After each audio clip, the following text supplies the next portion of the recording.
अल्लामा साहब, क्या जिस तरह से फ्रांस के सफ़ीर को मुल्क बदरी का मुतालबा रखा था, स्वीडन ने भी सरकारी सतह पर गुस्ताखी की है, तो इसको सरकारी सतह पर वही रद्द-ए-अमल देंगे कि सफ़ीर को मुल्क बदर किया जाए? देखिए जी, रद्द-ए-अमल कौम की सोच से भी बढ़ के होगा इंशाअल्लाह।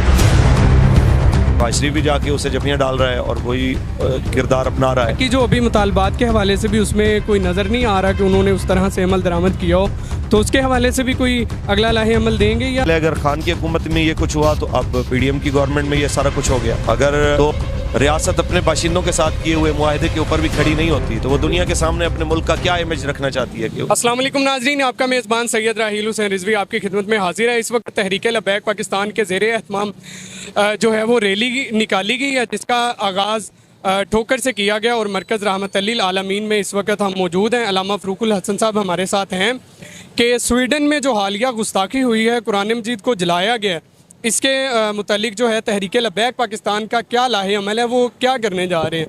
अस्सलाम वालेकुम। वालेकुम अस्सलाम रहमतुल्लाहि व बरकातहू। अल्लामा साहब, अभी जो गुस्ताखी हुई है स्वीडन में और कुरान मजीद को नज़र आतिश कर दिया गया सरकारी सतह पर, तो तहरीक लबैक पाकिस्तान की तरफ जो है हर किसी की निगाह है, पाकिस्तान में भी और पूरी दुनिया से वो लोग देख रहे हैं कि तहरीक लबैक पाकिस्तान वाले जो हैं क्या अगला लाहे अमल देंगे, तो इसके मुतालिक जो है वो आप आगाह कर दें। बिस्मिल्लाहिर्रहमानिर्रहीम।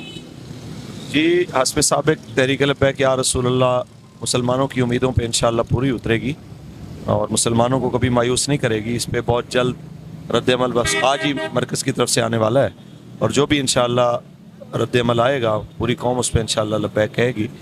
तो हम तो ये समझते हैं कि ये मिल्लत इस्लामिया के जितने भी हुक्मरान हैं, जो मैं कहता हूँ कि बिलजबर इनके ऊपर मुसल्लत हैं, अगर वो कौम की आवाज़ों को समझें तो अरब से लेकर अजम तक मुसलमान कुरान के और नामूस रिसालत के तहफ़्फ़ुज़ के लिए एक आवाज़ है और वो यही कहते हैं कि मनसब नबीन फ़क़्तुलहू। रसूलुल्लाह की गुस्ताखी हो तो भी उसकी सज़ा ये है कि उसको सज़ाए मौत दी जाए और अगर कुरान की तौहीन हो तो उसको भी काफ़िर किरदार तक उसी तरह पहुँचाया जाए, क्योंकि ये कलाम इलाही है।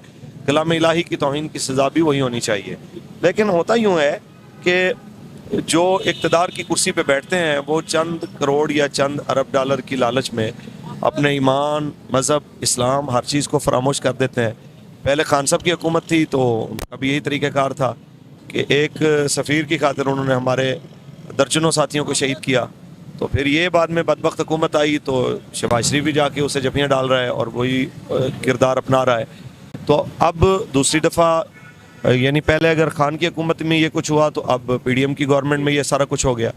तो जिस वक्त हम इमरान की हुकूमत में निकले थे नामूस रिसालत के लिए, तब ये सारे कह रहे थे कि जनाब बहैसियत मुसलमान इनकी आवाज़ सुननी चाहिए।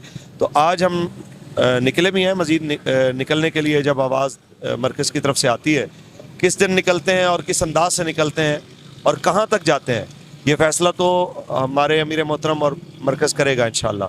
लेकिन हम ये देखना चाहेंगे और कौम भी ये देखे इस बात को कि इक़्तिदार की कुर्सी के ऊपर जब हमारे हुक्मरान बैठते हैं तो फिर इनके रवैये में कोई ख़ास फ़र्क नहीं होता। अब आपकी ज़िम्मेदारी है कि अगर कौम वाक़ईतन ये चाहती है कि ये सिलसिला हमेशा के लिए मुनक़ते हो तो उनको चाहिए कि तख्त के ऊपर उन लोगों को लाया जाए जो रसूलुल्लाह की इज़्ज़त और कुरान की इज़्ज़त के लिए अमली तौर पे कुछ करना चाहते हैं। तो अल्लामा साहब, क्या जिस तरह से फ्रांस के सफ़ीर को मुल्क बदरी का मुतालबा रखा था, स्वीडन ने भी सरकारी सतह पर गुस्ताखी की है, तो इसको सरकारी सतह पर वही रद्द-ए-अमल देंगे कि सफ़ीर को मुल्क बदर किया जाए? देखें जी, रद्द-ए-अमल कौम की सोच से भी बढ़ के होगा इंशाअल्लाह। जो आएगा आप इंशाअल्लाह आज ही रात को वो दुनिया के सामने होगा, आपके भी सामने होगा। आप इंशाअल्लाह फिर ऑन एयर देखेंगे और उसको लोगों तक पहुँचाएंगे। बाकी जो अभी मुतालबात के हवाले से भी उसमें कोई नज़र नहीं आ रहा कि उन्होंने उस तरह से अमल दरामद किया हो, तो उसके हवाले से भी कोई अगला लाहे अमल देंगे या वो बात खत्म? बिल्कुल लाहे अमल देंगे इंशाअल्लाह। इस पे शूरा की मुशावरत जारी है कि अगर रियासत अपने बाशिंदों के साथ किए हुए मुआहदे के ऊपर भी खड़ी नहीं होती तो वो दुनिया के सामने अपने मुल्क का क्या इमेज रखना चाहती है कि बाकी लोगों के साथ की हुई बात की क्या हैसियत रह जाती है। जब वो अपने बाशिंदों के साथ, वो भी कराची से लेके जेलम तक चलते हैं, 27 दिन उनको चलना पड़ता है, फिर उसको कुछ एहसास होता है कि इनकी कोई बात सुननी चाहिए और फिर जब बात करता है अगर उससे भी वो मुनारिफ होते हैं तो फिर वो तो खुद अपने हाथों से अपनी और अपने मुल्क की इज़्ज़त को तबाह करने के दर पे हैं। तो उन ऐसे लोगों को तो बिल्कुल कोई हक नहीं है कि वो इक़्तिदार पे बैठे। जी, तो नाजरीन हमारे साथ गुफ्तगू कर रहे थे अल्लामा फ़रूकुल हसन कादरी साहब। तो उन्होंने बताया है कि तहरीक लब्बैक पाकिस्तान का जो लाहे अमल है वो बड़ा ही सख्त तरीन होगा।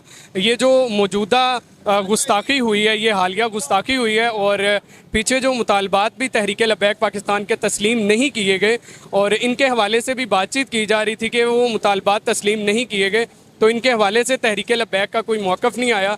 तो इंशाअल्लाह ताला आज रात तहरीक लब्बैक पाकिस्तान के मरकज़ी अमीर अल्लामा हाफ़िज़ साद हुसैन रिज़वी साहब की जानिब से इन दो इशूज़ पर जो है वो अगले लाहे अमल का ऐलान किया जाएगा कि जो मुआहदे को पूरा नहीं किया गया इसके हवाले से भी, और हालिया गुस्ताखी जो कुरान मजीद को पूरी दुनिया में जो है वो इस तरह से उन्होंने किया है कि स्वीडन में नज़र आतिश किया है और मुसलमानों के जज्बात को मजरूह किया है, उसके हवाले से इंशाअल्लाह ताला अगला लाहे अमल पेश किया जाएगा।